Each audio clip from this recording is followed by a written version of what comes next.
Homicides, suicides, accidental deaths, and traumatic injuries, and their aftermath. Seeing these things in person can be overwhelming for almost anyone and unimaginable for family members.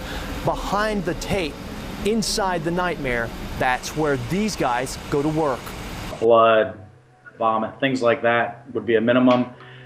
And we do terrible things all the way up to things like shotgun suicide. It's not something that anybody can just get up and go do. You have to understand the emotional toll that it can take, as well as the severity of some of these scenes you're going to walk into. Crime scene and trauma cleanup crews come face to face with gritty reality. It's their job to make the scene safe and do their best to make it look like it never happened. Some things are so unbelievably awful, there's no way to brace yourself.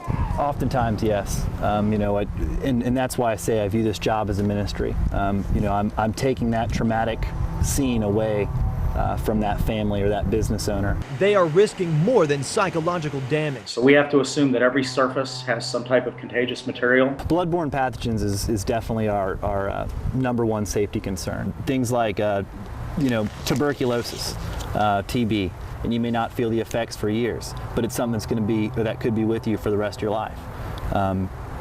Same with hepatitis. Sometimes bodily fluids soak into carpet padding, mattresses, even floorboards. These crews stay until everything is clean. Somebody can commit suicide in one room and we find parts in other rooms completely down a hallway, 15 or 20 feet. And folks just aren't trained to look for that.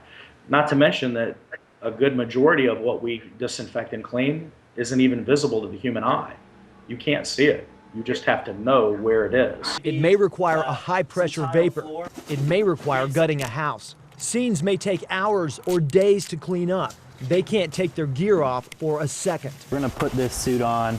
We're going to have a pair of gloves on. The first pair is going to be taped right onto here. And you're going to have a full-face respirator for some scenes. Fogging a high-level disinfectant. There's nothing typical about the job or the hours. They may get called in the middle of the night. When families call and they're in that crisis situation, they want a response then. They don't want to have to wait, and that's part of why we're here. You hope to never need their help, but if you do, it's good to know you can call Mike McClanahan, CBS 42 News.